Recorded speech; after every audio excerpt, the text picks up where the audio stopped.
स्वागत है आपका इंडिया डेली पर। मैं हूं आपके साथ पलक सहगल। अब 4 बड़ी खबरें आपके सामने रखेंगे। जो 4 बड़ी खबरें होंगी वो दिन भर सुर्खियों में रही है। पहले आपको बताते हैं 4 वो कौन सी खबरें होंगी, फिर विस्तार से पूरा विश्लेषण, पूरी खबर आपके सामने रखेंगे।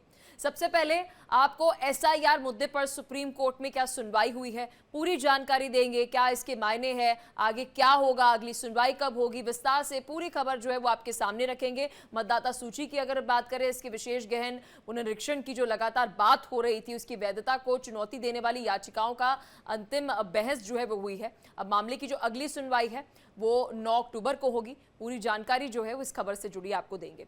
फिर बात करेंगे जहरीले कफ सिरप की। ये जो कांड हुआ है इसमें अब तक बहुत सारे बच्चों की मौत हुई, लेकिन बच्चों की मौत जो है वो किस कारणवश हुई है और कितने ऐसे कफ सिरप है, कितनी इस पर सख्ती अब आगे दिखलाएगी। लेकिन सुप्रीम कोर्ट में ये पूरा मामला जो है वो चला गया है। याचिकाकर्ता जो है उनकी तरफ से क्या कुछ याचिका डाली गई है, विस्तार से ये पूरी खबर जो है वो बताएंगे। और डीईजी और ईईजी की जो जांच करने के 2022 में भी कहा गया था, क्यों अब तक नहीं हुई, विस्तार से पूरी खबर भी आपके हम सामने रखेंगे। अब तीसरी खबर पाकिस्तान से है। पड़ोसी मुल्क पाकिस्तान में एक बार फिर से क्वेटा में जाफर एक्सप्रेस ट्रेन पर हमला हुआ है। ये वही लोकेशन है और वही जाफर एक्सप्रेस है जिसे एक बार पहले भी पाकिस्तान में हाईजैक हुआ था। हादसा सुल्तान कोट के पास हुआ है और पटरी पर एक विस्फोटक लगाया गया था और उसके बाद जोरदार हंगामा हुआ।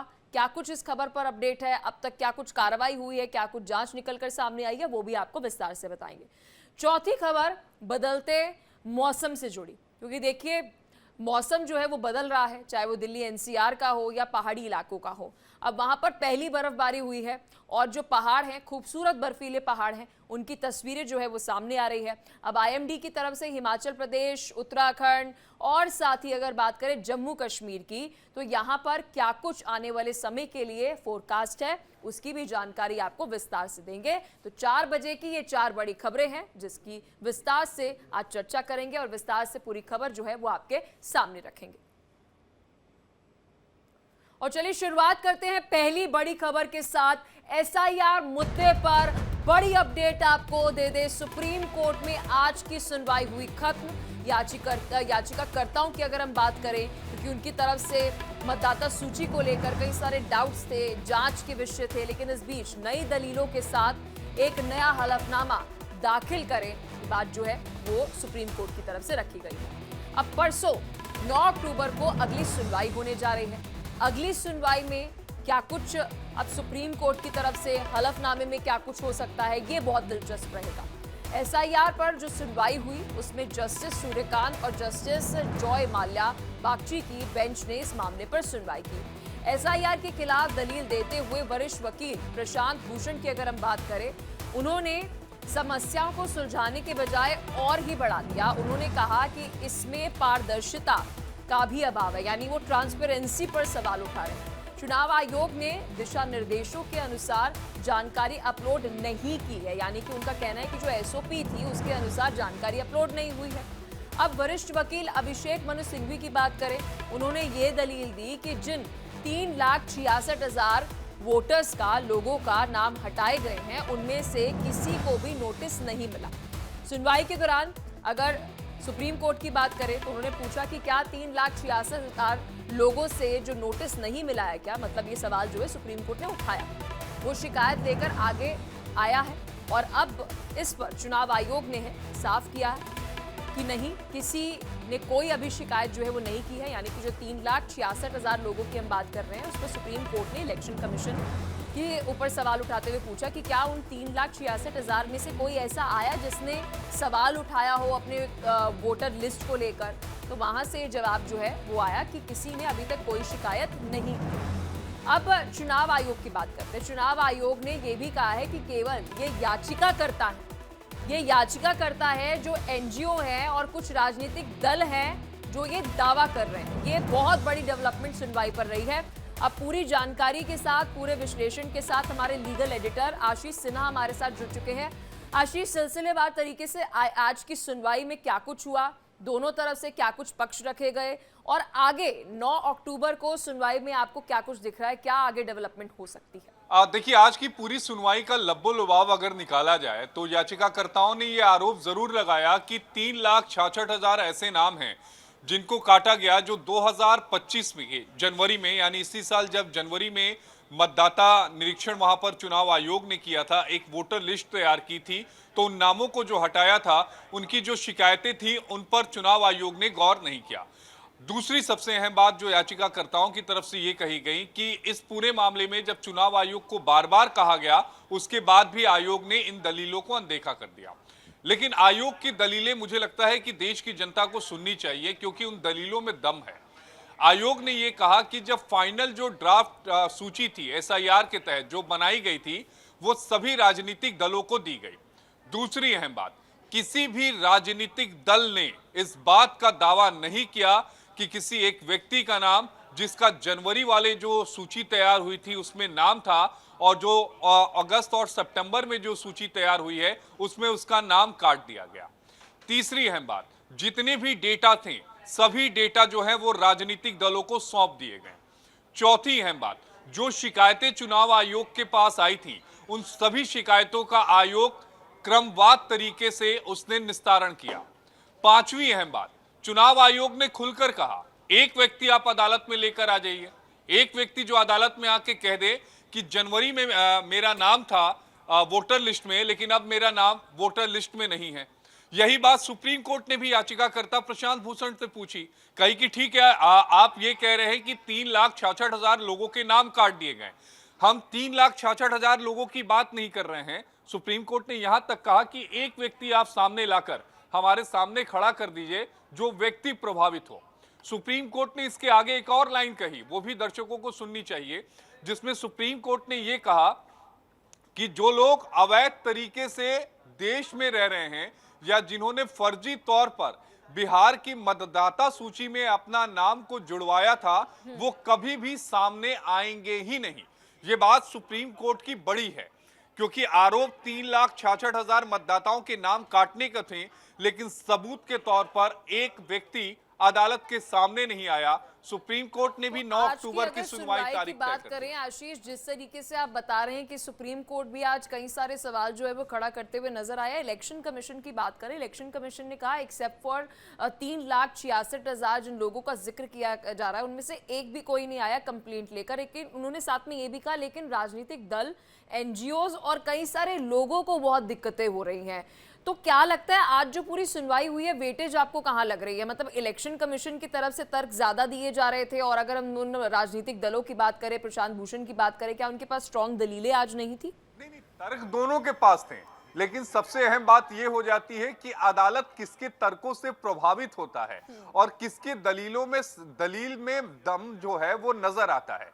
इलेक्शन कमीशन क्या कह रहा है? इलेक्शन कमीशन यही तो कह रहा है कि अगर आप ये कह रहे हैं कि 3,66,000 मतदाताओं के नाम काटे गए जो जनवरी 2025 की सूची में थे, यानी जब बिहार में वोटर लिस्ट तैयार की गई थी जनवरी 2025 की एसआईआर से पहले, आप एक मतदाता लाकर अदालत में खड़ा कर दीजिए, एक मतदाता ये आके अदालत में बता दे कि हाँ मेरा जो नाम है वो कटा है। और यही बात सुप्रीम कोर्ट भी कहता है। सुप्रीम कोर्ट ने भी यही पूछा कि आप ये आरोप लगा रहे हैं कि 3,66,000 लोगों के नाम काटे गए, आप ये कह रहे हैं कि जनवरी में लाखों लोगों के नाम काटे गए, आप ये कह रहे हैं कि सितंबर में लाखों लोगों के नाम मतदाता सूची से काटे गए, लेकिन अदालत में एक व्यक्ति नहीं आ रहा है।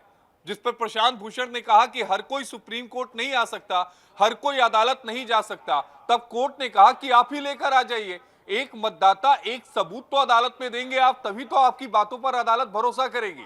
और यही वो सवाल है और जिसका जवाब याचिकाकर्ताओं के पास नहीं है। बहरहाल 2 दिनों का समय है, कोई मिल गया तो ठीक, नहीं तो सुप्रीम कोर्ट मामले को रफा दफा कर देगा। तो एविडेंस पर ही चलती है और सुप्रीम कोर्ट उसकी बात कर रहा है, लेकिन आपकी लीगल एक्सपर्टीज क्या कहती है? अब 9 अक्टूबर को आपको क्या पिक्चर नजर आ रही है? क्या उस दौरान आपको नजर आ रहा है कि इलेक्शन कमीशन जो है वो अभी स्ट्रांगली अपने पॉइंट्स जो है वो रख रहा है, या फिर अभी दूसरी तरफ अगर हम बात करें, क्योंकि एसआईआर अभी एक ऐसा टॉपिक बना हुआ है कि सबकी निगाहें जो है वो सुप्रीम कोर्ट के फैसले के ऊपर टिकी हुई हैं। सुप्रीम कोर्ट ने जो करना था कोर्ट तो ऑलरेडी कर चुका है। जो 11 दस्तावेज चुनाव आयोग की तरफ से अनिवार्य किए गए थे, उसमें एक दस्तावेज आधार का नाम का सुप्रीम कोर्ट जोड़ चुका है। तो सुप्रीम कोर्ट जितनी रिलीफ याचिकाकर्ताओं को दे सकता था वो अदालत ने पहले ही दे दी है। लेकिन सवाल यह है कि पूरी एसआईआर की प्रक्रिया पर ही यहां पर याचिकाकर्ता सवाल उठा दे रहे हैं, लेकिन सबूत है नहीं। एक व्यक्ति ऐसा नहीं मिल रहा है जो ये कहे कि जनवरी 2025 में मेरा नाम था और ये सितंबर की जो फाइनल लिस्ट आई है उसमें से मेरा नाम हटा दिया जाए। आप दावा 3,66,000 लोगों का करते हैं, लेकिन आपके पास दलील के रूप में एक आदमी भी अदालत में मौजूद नहीं होता है। तो ये सारी बातें पारदर्शिता के ऊपर, ट्रांसपेरेंसी के ऊपर भी सवाल उठाते हुए नजर आए। कल इलेक्शन कमीशन की प्रेस कॉन्फ्रेंस को हम सुन रहे थे आशीष, उस दौरान बहुत क्लियर कट ये बात बोली गई कि अगर वो कलर्ड पिक्चर की हम बात करें या फिर हम वहाँ पर बात करें कि जो अपलोड वेबसाइट पर किया हुआ है सब कुछ, तो एक वर्ड का, एक शब्द का इस्तेमाल किया कि हमारा मकसद ये है कि ट्रांसपेरेंसी जो है वो 100% रहे। और प्रशांत भूषण तो कह रहे हैं कि ट्रांसपेरेंसी नहीं है पूरे एसआईआर पर, वोटर वेरिफिकेशन पर। प्रशांत भूषण तो याचिकाकर्ता के वकील है और एसआईआर पर उनको अगर सवाल उठाना है तो जाहिर तौर पर चुनाव आयोग की पूरी मंशा, पूरी कार्ड प्रणाली पर सवाल उठाना पड़ेगा। चुनाव आयोग की तरफ से हर चुनाव में एक नई चुनौती होती है। आप देखिए इस बार की जो वोटर लिस्ट है वो रंगीन आएगी। पलक आप दिल्ली में रहती होंगी लेकिन आपके पास वो रंगीन वाली वोटर लिस्ट नहीं होगी, लेकिन बिहार के लोगों के पास वो रंगीन वोटर लिस्ट आएगी। तो ये तमाम समय समय पर जो चुनाव आयोग है वो अपनी तैयारियों को और ज्यादा मजबूत करता रहा है। चुनाव धीरे धीरे किस तरीके से मजबूत करना है, वोटर प्रतिशत बढ़ाना है, जो अवैध घुसपैठिए मतदाता सूची में घुस आए हैं उनको निकाल बाहर करना है। तो ये तमाम कवायद करने में समय लगेगा। और रेवोल्यूशन के लिए बिहार जाना जाता है, तो ये नई पहल भी इलेक्शन कमीशन ने बिहार विधानसभा चुनाव से ही करनी थी। बहुत शुक्रिया, आपने विस्तार से आशीष इस पूरी खबर पर जानकारी दी, विश्लेषण दर्शकों के सामने रखा। खबर बड़ी है, इस पर नजर बनाए रखना, जो भी अपडेट होगी आपसे लेते रहेंगे। और चलिए अब खबरों में आगे बढ़ते हैं। बड़ी खबर का रुख कर लेते हैं। कफ सिरप में मौत का जो आंकड़ा बढ़ रहा था, अब वो पूरा मामला सुप्रीम कोर्ट जा पहुंचा। कफ सिरप से जो मौत है उसका मामला सुप्रीम कोर्ट तक जा पहुंचा है, क्योंकि बहुत ही सीरियस मामला है। सुप्रीम कोर्ट में जनहित याचिका पीआईएल जो है वो दायर की गई है।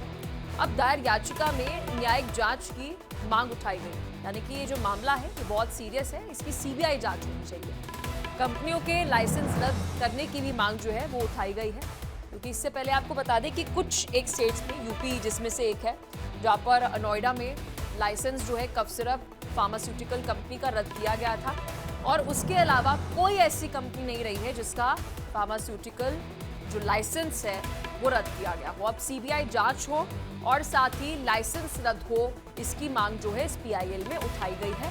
इस खबर पर विस्तार से जानकारी के साथ मेरी सहयोगी एमपी स्टेट हेड मुक्ता पाठक हमारे साथ जुड़ चुकी है।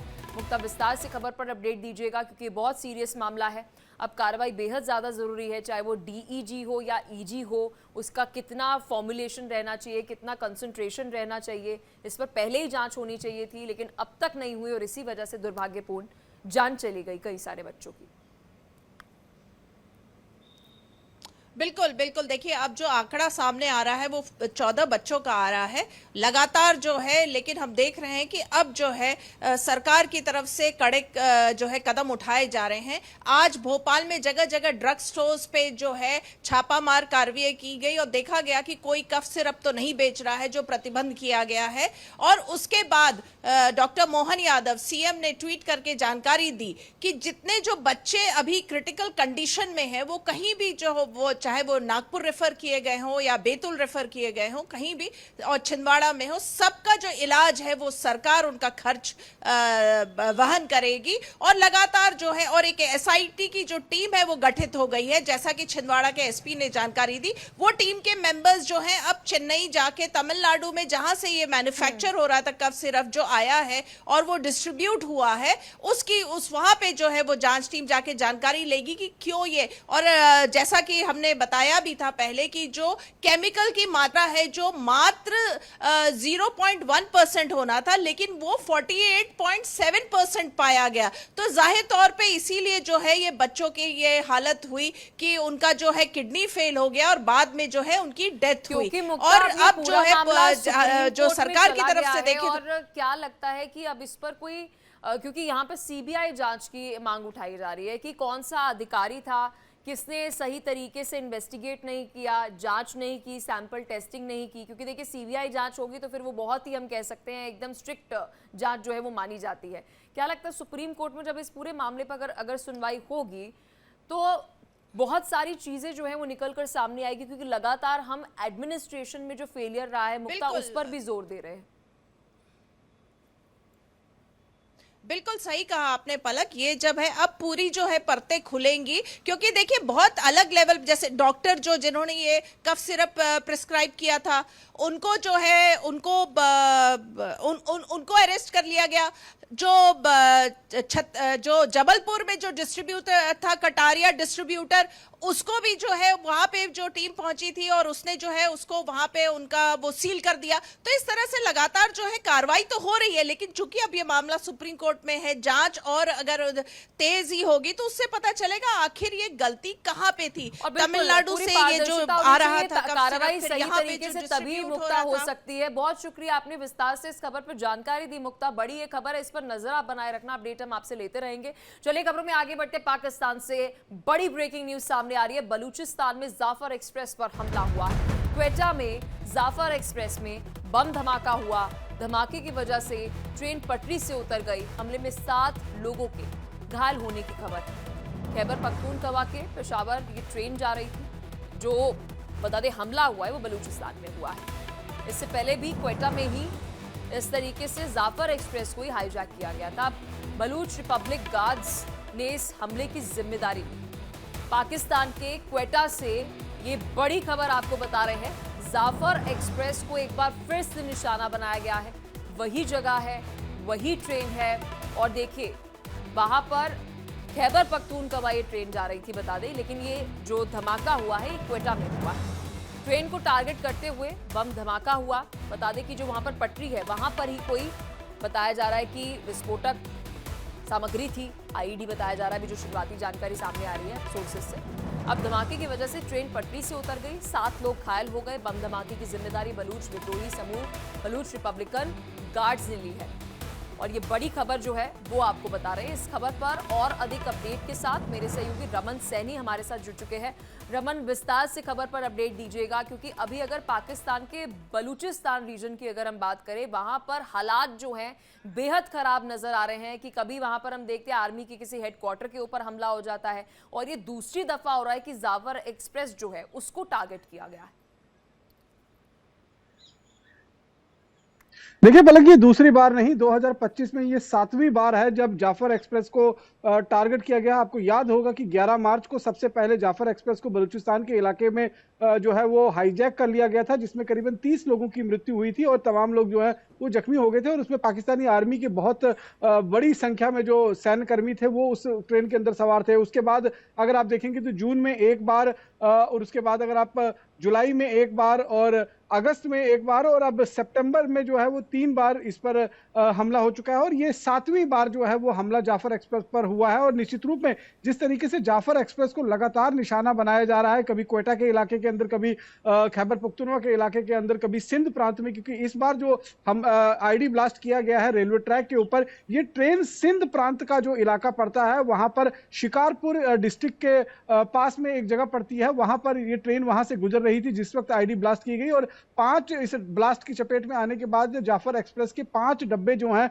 वो पटरी से उतर गए, जिसमें 7 से 8 लोगों के जख्मी होने की जानकारी जो है वो निकलकर सामने आ रही है। लेकिन बार बार एक ट्रेन को टारगेट करना अपने आप में यात्रियों की सुरक्षा के लिए भी एक बहुत बड़ा सीरियस कंसर्न जो है वो बन जाता है। और जिस तरीके से पाकिस्तान की करनी है उसे अगर आप देखेंगे तो पाकिस्तान इस समय एक नहीं, बिल्कुल दो नहीं, रमन, बल्कि जो पाकिस्तान 5-5 की फ्रंट कर्मी पर है वो अपने ही कहीं ना घर के कहीं हम अंदर कह सकते हैं कि बलूचिस्तान को अवॉइड किया, वहां पर फोकस नहीं किया और इस तरीके से अब लगातार वहां पर हमले बढ़ते जा रहे हैं। बहुत शुक्रिया रमन, आपने विस्तार से इस खबर पर जानकारी दी।